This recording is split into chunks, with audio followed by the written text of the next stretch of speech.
Oh, hi. I remember when I was a child, I was so afraid of a Venus flytrap because I thought that it would bite my finger once I touched it. But, is that true? Dun, dun, dun, dun.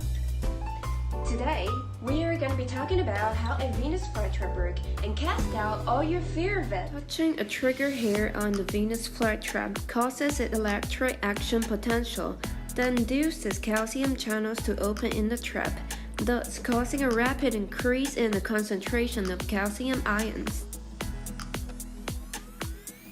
So what is the action potential? Before the stimulation, the sodium and potassium channels remain closed. This is called the polarization phase.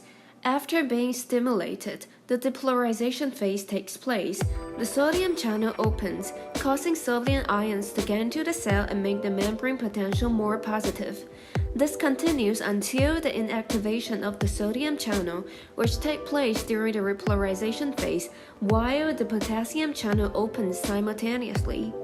During this phase, the membrane potential tends to get back to its resting potential, but the potassium channels don't close at the exact time when the membrane potential gets back. To return to the resting potential, the hyperpolarization phase takes place. This graph is so important when we are learning the action potential, so we should compare the process introduced with this graph. The resting membrane potential of a cell is about negative 17 millivolts. The threshold for an action potential is about negative 55 millivolts.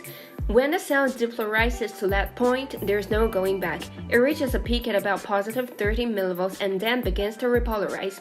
Before chemical levels are able to regain their resting potential, the cell will hyperpolarize below negative 17 millivolts.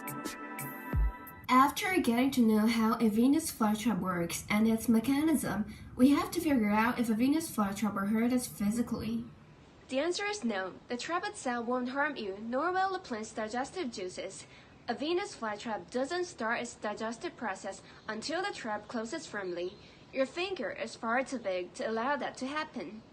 No harm will come to you, but on the contrary, you may harm the plant. The leaf that formed a trap portion of a Venus flytrap can only close a few times before they die, so stimulating them unnecessarily only serves to hasten the end. So, I am not gonna touch it for today. It's not because I'm still afraid of it. So, don't be afraid of a Venus flytrap anymore and have a close observation of it. Look into everything that is referred to as terrifying. Keep yourself curious and be sure to love science.